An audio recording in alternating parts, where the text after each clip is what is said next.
ஆண்டவரும் இரட்சகருமாகிய இயேசுவின் இனிய நாமத்தில் ஒவ்வொருவருக்கும் அன்பின் வாழ்த்துதல்கள். உங்கள் வாழ்க்கையிலே பெரிய காரியங்களையும் புதிய காரியங்களையும் செய்ய விரும்புகிற நல்ல இயேசு அன்புள்ளவராக, மாறாதவராக இன்றைக்கும் இருக்கிறார். இன்றைக்கும் நம்முடைய வேத தியானத்துக்கென்று லூக்கா எழுதின சுவிசேஷம் 19ஆம் அதிகாரம் 10ஆம் வசனத்தை கவனிக்கும் போது வேதம் சொல்லுகிறது, இழந்து போனதை தேடவும் ரட்சிக்கவுமே மனுஷகுமாரன் வந்திருக்கிறார். தேவகுமாரனாகிய இயேசு மனுஷகுமாரனாக இந்த உலகத்தில் அவதரித்தது உங்களுக்கும் எனக்கும் ரட்சிப்பையும் நன்மையையும் கொண்டு வரும்படி. கர்த்தருக்கு பிரியமானவர்களே, அவரை சந்திக்க விரும்பின ஒரு மனுஷனுடைய வாழ்க்கையிலே தேவன் பெரிய காரியங்களை செய்கிறவர். அப்படிப்பட்ட ஒரு மனுஷனை குறித்து, சகேயு என்ற ஒரு மனுஷனை குறித்து இந்த வேதத்தில் எழுதியிருக்கிறது. ஆச்சரியங்களை சந்தித்த ஒரு சகேயு, சர்ப்ரைசஸ் இன் இஸ் லைஃப். எனக்கு ஒரு ஊழியக்காரர் தெரியும். அந்த ஊழியக்காரர் ஒரு நாள் கிராமத்துக்கு போயிருந்தார். அது பிற்படுத்தப்பட்ட ஒரு கிராமம், தருமபுரியில் இருக்கிறது.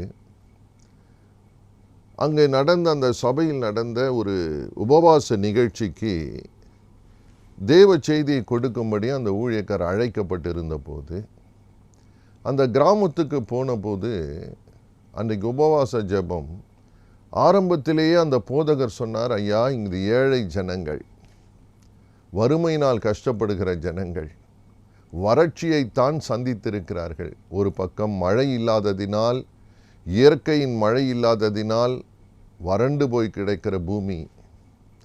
இது நிமித்தம் விவசாயத்தை பார்க்கிற ஜனங்கள் எல்லாரும் கல்லு உடைக்க போய்விட்டார்கள் ஐயா.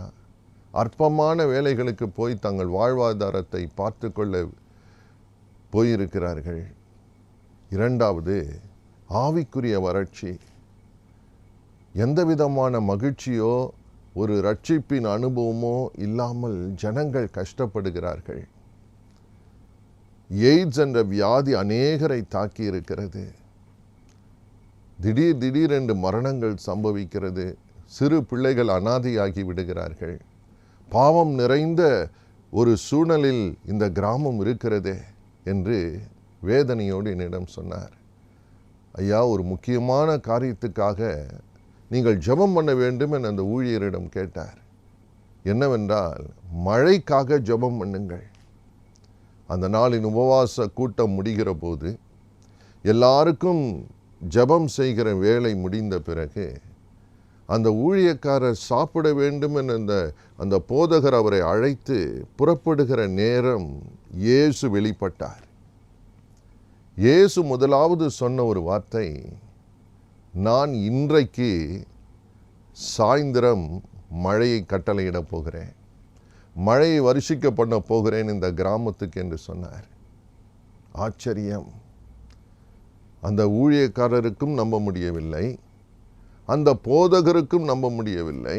அநேக நாட்களாய் வறட்சியைத்தான் பார்த்திருந்த அந்த கிராமத்துக்கு திடீரென்று ஆச்சரியவிதமாய் இயேசுவினுடைய வார்த்தை வெளிப்படுகிறது, இன்றைக்கு சாயந்தரம் மழையை தரப்போகிறேன் என்று. அந்த போதகர் கேட்டார், எங்கிருந்த ஐயா, எப்படி ஐயா மழை வரும்? வானம் விரிச்சோடி இருக்கிறது, வெயில் சுட்டெரிக்கிறது, எப்படி சொல்லுகிறீர்கள்? அந்த ஊழியக்காரர் சொன்னார், எப்படி என்று எனக்கு தெரியாது, ஆனால் சொன்னது யார் என்று எனக்கு தெரியும். இயேசுவை சந்திக்க விரும்புகிற போது, இயேசுவை பார்க்க விரும்புகிற போது, உபவாசத்தோடு தாழ்மையோடு கண்ணீரோடு அவரை தேடுகிற போது ஆச்சரியங்களை செய்ய தேவன் ஆயத்தமாய் இருக்கிறார். நேரம் கடந்தது. 3:45, 3:50, 3:55, சரியாய் 4 மணி வருகிற போது வானம் திறக்கப்பட்டது. பலத்த மழையை தேவன் கொடுத்தார். கர்த்தருக்கு மகிமை உண்டாகட்டும். வறட்சி நிறைந்த அந்த பகுதியிலே பெருமழை பெய்தது. அன்றைக்கு மட்டுமல்ல, தொடர்ந்து ஒரு வாரம் மழை பெய்து கொண்டே இருந்தது. சில மாதங்கள் கழித்து அந்த ஊழியக்காரர் திரும்ப அந்த இடத்திற்கு போன போது அநேக பசுமையான வாழை தோட்டங்களும் அந்த செடிகளும் முளைத்திருக்கிறதை கண்டார். அற்புதம். பிரியமானவர்களே, இயேசு மாறாதவர். வறட்சியை மாறத்தக்கதாக அவரை தேடுகிற போது, கருத்தாய் அவரை தேடுகிற போது, உண்மையாய் அவரை தேடுகிற போது, அவரை பார்க்க வேண்டும் என்று நம்மை தாழ்த்தி தேடுகிற போது ஆச்சரியமான சந்திப்புகளை தர வல்லவர் இன்றைக்கும் உயிரோடு இருக்கிறார். எத்தனையோ சாட்சிகளை என்னால் சொல்ல முடியும். பயப்படாதிருங்கள். உங்கள் வாழ்க்கையின் குறைகளை மாற்ற தேவன் வல்லவர். இந்த மனுஷன் சகேயு என்ற ஒரு மனுஷனுடைய வாழ்க்கையிலே இயேசு அவரோடு தங்க வேண்டும் என்று விரும்பி போகும்போது அநேகர் சூழ்ந்திருக்கிறார்கள். அவங்கெல்லாம் என்ன செய்தார்களாம்? முறுமுறுத்தார்கள் என்று போட்டு இருக்கிறது. என்ன சாட்சி சொல்கிறாங்க, என்ன பேசிக்கொள்கிறாங்க?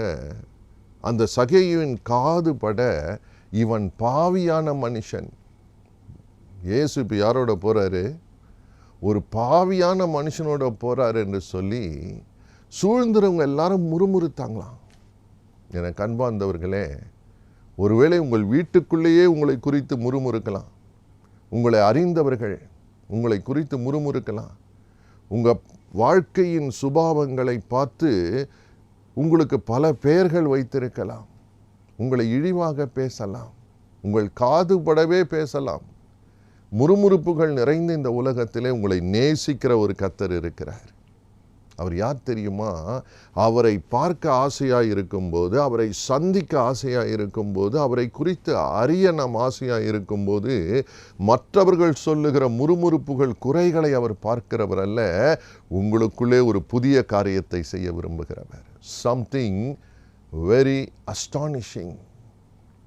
பிரியமானவர்களே, வேதம் சொல்லுகிறது, சகேயு சீக்கிரமாக இறங்கி வந்து சந்தோஷத்தோடே அவரை கூட்டி கொண்டு போனான்.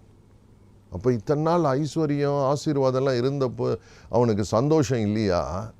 பிரியமானவர்களே, அந்த சந்தோஷம் வேறு, இயேசு வருகிற போது அவன் வாழ்க்கையில் இருக்கிற மகிழ்ச்சி வேறு.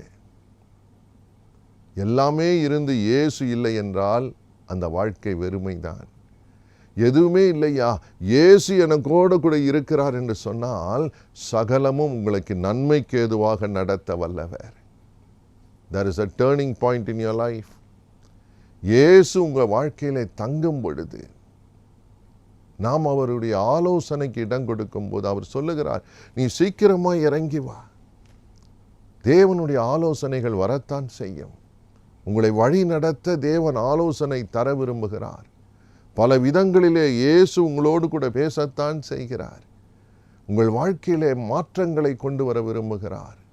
அவருடைய வார்த்தைக்கு நாம் கீழ்ப்படுகிற போது நிச்சயமாகவே எல்லாம் முறுமுறுக்கலாம், உங்களை பற்றி தவறாகவே பேசலாம். ஆனால் உங்கள் வாழ்க்கையிலே புதிய கனிகளை தர கர்த்தர் வல்லவராயிருக்கிறார். இழந்து போனதை தரும்படி, இழந்து போனதை ரட்சிக்கும்படி. நீங்கள் எதை இழந்து போனீர்கள்? ஆதி அன்பை சிலர் இழந்து போனார்கள். அழைப்பை இழந்து போனார்கள். அபிஷேகத்தை இழந்து போனவர்கள் உண்டு. தேவனுடைய உறவை இழந்து போனவர்கள் உண்டு. இன்றைக்கு கர்த்தர் உங்களை புதுப்பிக்க விரும்புகிறார். பயப்படாதிருங்கள்.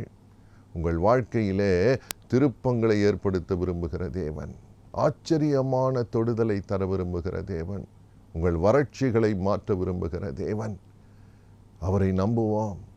தேவன் தொடர்ந்து சகேயு எப்படி தெரியுமா அவரை அழைக்கிறான்? இப்பொழுது கர்த்தரை நோக்கி ஆண்டவரே என்று சொல்லுகிற வார்த்தையை பார்க்கிறோம். 8ஆம் வசனத்திலே, லூக்கா 19:8 இப்பொழுது சகேயு சொல்லுகிற ஒரு வார்த்தை எப்படி தெரியுமா? ஆண்டவரே. இதுவரைக்கும் என் ஆஸ்திகள், என்னுடைய அந்தஸ்தெல்லாம் என்னை ஆளுகை செய்தது. இப்போ நீங்கள் தான் எனக்கு ஆண்டவர். நீங்கள் தான் என்னை ஆளுகை செய்யணும். என் நினைவுகளை ஆளுகை செய்யுங்க. என் பார்வையை, என் பேச்சை, என் நடைமுறையை, என்னுடைய பழக்க வழக்கங்களை நீங்கள் ஆளுகை செய்யுங்க ஆண்டவரே. இதுவரைக்கும் என்னுடைய சுபாவங்கள் வேறு மாதிரி இருந்தது. இனிமேல் நீங்கள் தான் எனக்கு ஆண்டவர். ஆம் பிரியமானவர்களே, நம்மால் எதையுமே மாற்ற முடியாது. ஆனால் மாற்ற வல்லவர் ஒருவர் உங்களோடு கூட வர விரும்புகிறார், தங்க விரும்புகிறார். Something going to change miraculously and marvelously. அதை இன்றைக்கு செய்வார். நீங்கள் அவரை கூப்பிடுகிற பொழுது அவரை அண்டிக் கொள்ளுகிற யாவரும் பாக்கியவான்கள் என்று வேதம் சொல்லுகிறதே. ஆம் பிரியமானவர்களே, உங்களுக்குள்ளே திரும்ப அந்த ஜெப ஆவியை எழுப்பி விடுவார், அக்கினியை எழுப்பி விடுவார். அநேக முறுமுறுப்புகளை கேட்டு கேட்டு கேட்டு ஒருவேளை உங்கள் விசுவாசமே உங்களை விட்டு வழுவி போனதாக இருக்கலாம். இன்றைக்கு சிலருடைய செய்திகளை, சிலருடைய அழைப்புகளை பெற்றுக்கொள்ளுகிற வரும்போதே பயப்படுகிறார்கள். ஐயா, என்ன துர்ச்செய்தி சொல்ல போகிறார்களோ. சில நேரம் நியூஸை ஏன் பார்க்குறோன்னு சொல்லி நிறைய பேர் பயப்படுறாங்க. பார்த்த பிறகு பயம் அதிகமாகிறது. சிலர் மொபைல் ஃபோனில் சிலருடைய நம்பர் கூப்பிடுகிற போதே பார்த்தாலே பயப்படுறாங்க. ஐயோ, இந்த ஃபோன் வருகிறதே, என்ன செய்தியாக இருக்க போதோ. பயம் நிறைந்த உலகத்திலே, குறைகள் நிறைந்த உலகத்திலே, ஆபத்துகள் நிறைந்த உலகத்திலே உங்களுக்கு மகிழ்ச்சியை தந்து உங்களுக்கு ஆச்சரியமான காரியங்களை செய்து உங்கள் வாழ்க்கையை ஆண்டு கொள்ள விரும்புகிற ஒரு நல்ல இயேசு இருக்கிறார். கர்த்தருக்கு மகிமை உண்டாகட்டும். உங்கள் குடும்பத்தை ஆளுகை செய்ய விரும்புகிறார். உங்கள் பிள்ளைகளை, உங்கள் வருமானத்தை, உங்கள் கொடுக்கல் வாங்கலை, உங்கள் வாழ்க்கையை ஆளுகை செய்ய அவரை கூப்பிடுவோம். சகேயு ஒரு அற்புதமான வாழ்க்கையின் மாற்றத்தை ஆரம்பித்தது எதினால் தெரியுமா?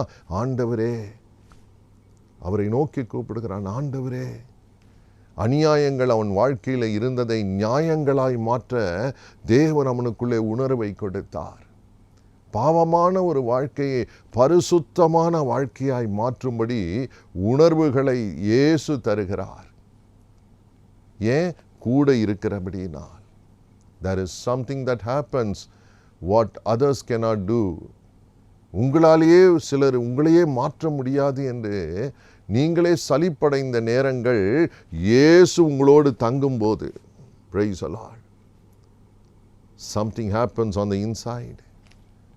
ஒரு மனுஷனுடைய உள் உணர்வுகளையே கர்த்தர் புதிதாக்க முடியும். எப்பொழுது தெரியுமா? இன்றைக்கு இப்பொழுது அவரை நோக்கி பார்க்க போகிறோம். உங்கள் நிச்சயமான உயர்வான காரியங்களை, நன்மையான காரியங்களை உங்களுக்கு செய்ய அவர் வல்லவர். ஏன் அவரை கூப்பிடக்கூடாது, தேடக்கூடாது, பற்றி கொள்ளக்கூடாது? இன்றைக்கு என்னோடு கூட சிறிய ஜெபம் செய்வீர்களா? நிச்சயமாக நீங்கள் இழந்து போனதை, உங்கள் பிள்ளைகள் வாழ்க்கையில் இழந்து போனதை கர்த்தர் மீட்டு கொடுப்பார். ஜெபிக்கலாம். எங்களை நேசிக்கிற நல்ல தகப்பனே, போராட்டம் நிறைந்த, திருப்தி இல்லாத வாழ்க்கை வாழ்கிற அநேகர் உண்டப்பா. மனம் இரங்கும். உம்மை பார்க்க ஆசையாய் வருகிற போது நிச்சயமாகவே என் தேவன் குறைகளை நிறைவாக்குகிறவர். எதை இழந்து போய் நிற்கிறார்களோ, ஐயா வாழ்க்கையே இழந்து போயிட்டேன்னு அழுகிறார்களோ, கர்த்தர் புதிய காரியத்தை செய்ய வல்லவரப்பா. இடிந்து போனதை திரும்ப கட்ட வல்லவர் நீர். ஆண்டவரே, எதிலெல்லாம் இடிஞ்சு போனாங்களோ, ஒருவேளை பிஸ்னஸ் இடிஞ்சு போச்சோ, ஆண்டவரே அவங்க எதிர்காலமே இடிஞ்சு போனது போல நிற்கிறார்களோ, இன்றைக்கு கூப்பிடுகிற இந்த நேரம் சுவாமி, இந்த நேரம் சுகத்தை இழந்து போனார்களோ, இப்பொழுது உம்முடைய வல்லமை அனுப்புகிறவர், இப்பொழுது உம்முடைய கரத்தை நீட்டி தொடுகிறவர், இப்பொழுது அவங்க சுபாவங்களிலே ஒரு பெரிய மாற்றத்தை, பரிசுத்தத்தை விளங்க பண்ணுகிறவர், நியாயங்களை விளங்க பண்ணுகிறவர். அல்லேலூயா. ஒவ்வொருவரையும் தொடுவதற்காய் நன்றி. இப்பொழுது அவங்க அற்புதங்களை பெற்றுக்கொள்ளட்டும். இப்பொழுது இயேசுவோடு இருக்கிற பாக்கியத்தை பெற்றுக்கொள்ளட்டும். தகப்பனே, இன்றைக்கு அதை செய்கிற தேவன் உயிரோடு இருக்கிறீர். அவங்க முகங்களை பிரகாசிக்க பண்ணுங்க.